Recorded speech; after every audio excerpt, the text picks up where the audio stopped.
Чики-брики, пальчик выкинь. Hello friends, my name is Nanokmetal and today I want to show you how to complete the Murky Station heist in stealth, the one down difficulty. Not the most difficult heist out there, but at the same time I want to show you a couple of tricks and give you some tips in order to make it easier for you to complete.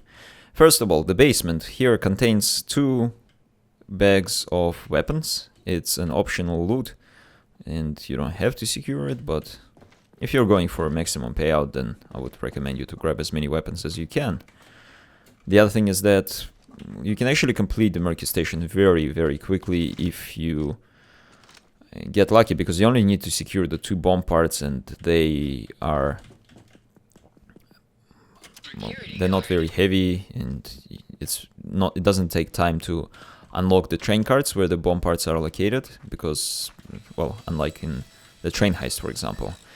With these civilians over here, one of them will contain or have thermite, the other guy will have a gas torch. In fact, I can hear him right now. And the cool thing is that you can grab their items through the wall. I think the gas torch guy is up on the ground floor. I can kind of hear him. And so I'll go and investigate there. There are a total of 4 types or items of equipment that you will need to pick up in order to unlock all the train carts. And 2 of the train carts, as I said, will contain the bomb parts, and 2 of them will contain the rest of the weapons. How do you find what contains what? You can find this whiteboard over here, and it will say that where the blowtorches, the server equipment, the construction equipment, and the keycard is located. In this attempt today, the train yard contains the blowtorches as well as the keycards, and I know that the keycards are right over here. Oh, awkward. Let's boost him out of the way. There's the keycard here. It's actually very easy to spot as well if you listen for the music, because there will be a radio right next to it, and it plays one of the Payday 2 tracks. Let's drop this body off into a bin or dumpster and go look for the server and gas torch. The gas torch is on the ground floor, as the whiteboard said, and the server was somewhere in the basement, so I have to come back there one more time in order to pick that up. There's that civilian.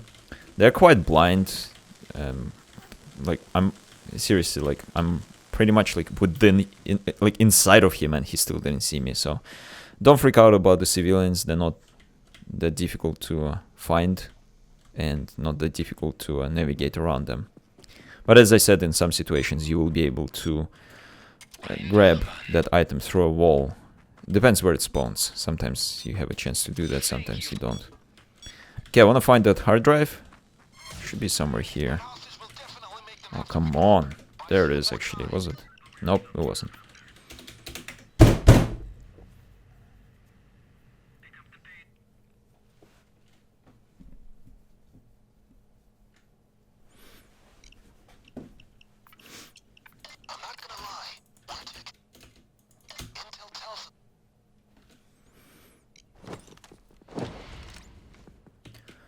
Hello friends, my name is Nanokmetal and today I want to show you how to complete the Murky Station heist in stealth and 1 down difficulty. Not a very difficult heist, in all honesty, but it's a good preparational heist for more difficult ones, such as Alesso or maybe the Golden Grin. First of all, there are 4 items that you need to find: the thermite, gas torch, server, or a hard drive for the server, and a keycard. They might be somewhere in the basement or they might be somewhere on the ground floor. I'll show you a way to work it out exactly, but you can just walk around the map and find them as you go. A cool trick about these civilians is that you can grab whatever equipment they're carrying through the wall in front of them, but they're pretty useless in terms of spotting things anyway. Like, look at this. Like, I'm inside of him right now, and yeah, he's not spotting me. Make sure you crouch though, because otherwise they will detect you eventually. Another thing that I want to mention right now, which might come in handy later or might not, is that one of these possible escapes is over here. A boat will arrive. That is random, so just like in the train heist, you cannot choose your escape, but sometimes you'll have the van, sometimes you'll have the boat. I'm more of the fan of the boat, because then you don't have to go up the stairs to secure your bags, you can just throw them in the water. So I always welcome the boat. Okay, in order to work out where the equipment is, you can check this whiteboard over here. It will always spawn here, and it will tell you where the server equipment is, the hard drive, blowtorches, construction equipment, which is the thermite, and the key card. In this case, all the items are in the basement, therefore I have to come back into the basement one more time and find the remaining 2 items. The basement has multiple accesses. I'll try and use them, all of them today, just to give you a rough idea. This is one of them. And let's go find the hard drive. It's inside of a stack, should be somewhere here. There we go. That's the hard drive. You only need 1 hard drive. And the option of 2 hard drive is really there. I guess it's that if you're playing with a friend, then they also have a chance to grab one and use it in case they find it first. Oh man, I'm gonna just stay here, listen to the song for a while. Probably like one of my favorite tracks in the Payday 2 soundtrack. After Mark. Mark is my number 1. Okay, found the key card. I also found a weapon, and there will be 2 crates of weapons somewhere in the basement all the time. Every single time you will find. You can be sure to find 1 assault rifle crate and 1 pistol crate. Not sure what the pistol crate is. Let's go look for it. There it is, right here. And I'm just gonna pick it up and leave it here for now, just so that I know that it's there, so I'm able to see the outline. I'll secure it later. For now, let's go ahead and start looking for the train cards. Pretty easy to spot a train card. If you walk up to the door and it says that it requires panel access, that means that it will contain either weapon or bomb inside. And you can detect whether it will contain weapons or bombs by looking at this light.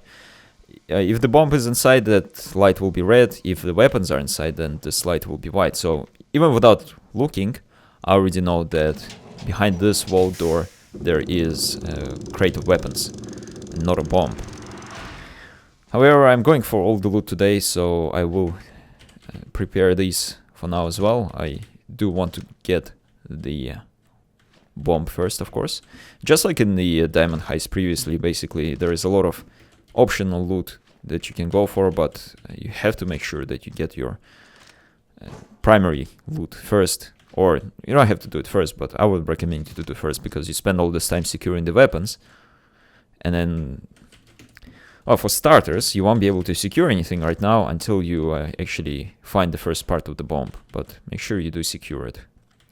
Another trick that I want to tell you is that either put the weapons in this corner here and then pick it up through the grates, otherwise just throw them through the lasers. They actually don't get detected by the lasers. You will, but the bags won't. And make sure that when you leave the bags, they're not in the view of the doors. That's why I leave them there, and that way I know that nothing will get seen. So that's the weapons kind of prepared for now, I guess. And so I want to go and look for the next train card. I already found another train card which required panel access. You can see another panel right there. I'm gonna wait for this guard to leave. And again, I'll be able to know exactly what's inside without actually looking in. Red light means there is a bomb. And I've got to use a key card in order to get to the bomb. Once you pick up your first bomb part, the escape will arrive within the next 10 seconds or so. Let's wait for the escape, and we'll see whether it's a van or the boat. It's my lucky day today because it is the boat, which is great. I'll be able to go and secure it shortly. These areas over here, you can leave bags and they won't get spotted. Actually, I'm not sure, maybe from that area the guards might spot the bags, so maybe don't leave them in this part of the train. But here I'm 100% sure that you can leave the bags as long as they're like in the middle somewhere there, and they will be fine. Okay, let's go have a look at the boat. I actually don't have to secure the bomb part right now, but I will again so that I can escape. if something goes wrong. I did bring the 2 ECMs with me, and I will be able to use them if I need to. You can ECM rush this heist to a certain extent, depends when you start it. You'll have to be pretty darn quick if you want to ECM rush all the way through. But if you're doing it with your friends, then you'll be able to ECM without a problem if you have enough ECMs between you. Found the second part of the bomb. Let's pick it up and secure it. Again, you can just throw the bag through the wall, or I mean through the lasers, and it won't get detected. I'm gonna try and get it into the van, into the boat. Yay! Without actually having to go there. And it's time to find the last weapon train card. And there it is, right here. It's a pretty nice RNG this time. This train card is pretty close to the boat, and I'll be able to get these weapons out in no time. This is probably a little bit trickier in terms of just leaving the bags lying around, because even if I leave them like here, they might get seen. But I'm gonna risk it and just get all the bags out and then move them one by one. Lasers, let me through. Sweet. Lasers don't get disabled by the ECMs, so be careful at all times. And that's number 5, I think. Each cart will contain 6 crates of weapons. 1, 2, 3, 4, 5. Yes, that's number 6. Let's start securing them. Then I'll go do the other train cart, and then after that I'll pick up the last 2 weapons from the... where is it? There we go. From the basement, and then I'll escape. Okay. But a little bit tricky there at the moment because of all the movement. Might have to wait for them to leave. But that's about it, to be honest. Pretty much the end of the heist. It doesn't take too long, as I said at the start. But at the same time, you do need to be a little bit careful. You will have to stealth somewhat. And definitely give this try go if you're not comfortable with stealth and want to experience more of a stealthy experience. What am I even saying? If you want to experience more of a stealthy gameplay rather than, you know, like the bank heist, you just go in there, kill everyone, and that's it. Here you won't exactly be able to do that because you cannot dominate the map. And wait, it's bag number 5, I think. Now let's not risk it. Could actually just go in here and access the waterfront through the basement. Another thing that I have to mention in terms of it is that there is a way to go like even further down. There are like airways or something, I don't know what they are actually, over here. And if you open the panels up, you will be able to access... Well, let me try and show you once that guy goes away. He's not even going away anymore.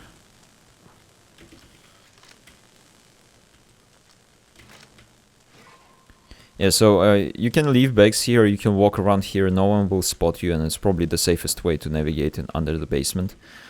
But there are only 2 guards here, so it's actually not a huge problem in the first place.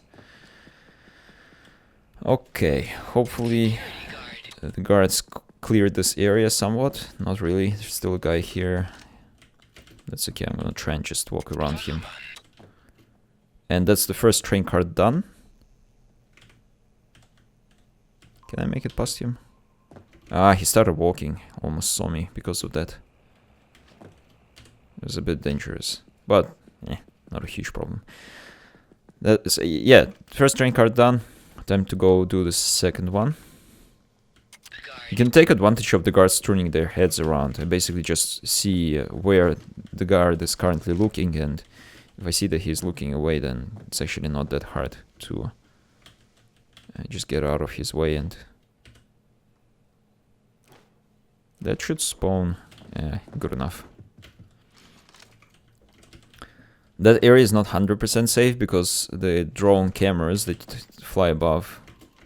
Seeing something? No, okay. The drones sometimes might be in a position where they will actually spot or detect those bags. Therefore, I don't want to leave them there for the rest of the heist. I will probably go and secure some of them and then come back for the remaining bags.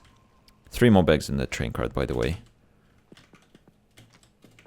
Security guard. And plus the 2 in the basement leaves me with 5 more bags to secure, and then I'll be ready to go.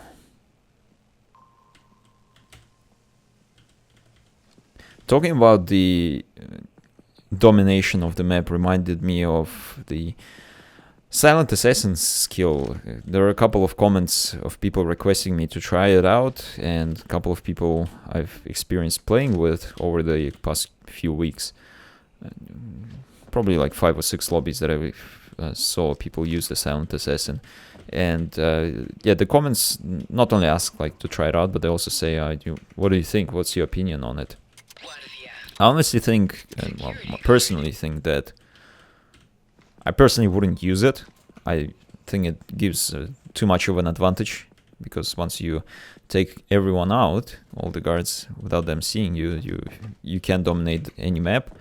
And you know, those maps are actually not designed to be dominated like that, so that's part of the challenge. And once you remove the challenge, what's the point of playing? Kind of. Is it a cheat? I definitely think that in the strictest of the definitions, it has to be a cheat, because, you know, anything that alters the gameplay and introduces an advantage to a player then is considered to be a cheat. But at the same time, when people say, you know, like, what do you think about it? Like, is it okay? I just say, oh, I don't really mind. Like, go for it, use it. It could be a valuable tool, just like Hawk's HUD, for example. Hawk's HUD is a decent HUD. I've used it for about 600 hours, if not more. And it does have things like ECM timers. It does have things like guard counters and a few other things that basically are not part of the original game. Hawk's HUD actually used to have a mini-map, if you can believe me. But the community feedback was that that was way too cheaty, so the mini-map was removed. But all the ECM timers remained, and yeah, at the time I used them. I think they were great. They allowed me to learn how to ECM chain effectively, but then at the same time, again, it changes your gameplay to the point where if you're really strict about the definition of the cheat, and then it would also be considered a cheat. But again, if you're a new player, I would say try Hawk's HUD, go for Wolf HUD, just so you know how to ECM time properly. So maybe the Silent Assassin could be that valuable tool where it will get you over that initial difficulty of stealthing through. Once you get a little bit better, perhaps you will then go and say, oh, like, you know, I'm gonna try it without the Silent Assassin and try and beat the heist stealthily now. And actually, well, a few people did say that's what they did. So in the good hands, I guess, with the right approach, the Silent Assassin could be great. But at the same time, don't expect to consider yourself a good Payday 2 player or a good Payday 2 stealth player if you use Silent Assassin and you're able to complete every heist on one down, because yeah, that's not quite the same thing. There's one more bag that I have to go and pick up. Hopefully I don't get spotted by that guard. From this point on, I actually could just ECM rush if I wanted to. But I don't really want to. Where's that bag? There it is. I'm gonna pick it up and drop it off and escape. We are pretty much done. This is it to this tutorial. Once you secure the bomb, the process of getting everything else is pretty much the same. So, is that gonna make it? Oh, missed it. whatever. Let's go pick it up. Don't worry about the water. If you throw a bag in the water, it will respawn so that you can come back and get it. Make sure that when you jump down and you haven't secured all the bags, don't land into the escape zone, because of course you will escape, and that will suck if you have like a whole bunch of bags there. But that's it. I hope this clears things up. Try to show you all the little tricks with the civilians and the lasers and whatnot, and how to secure the bags, just so that you guys, if you haven't done this heist before, can go and try it. After this, definitely try things like the Alesso, Golden Grin. They are quite a bit harder, but yeah, this will be pretty good to prepare you. If you still have any questions in regards to Murky Station or any other heist, do let me know in the comments down below, and I'll do my best to help you out. Other than that, if you enjoyed this tutorial, make sure to share it with your friends, because good people need to watch good videos. Thank you very much for watching. I'll see you later. Bye bye.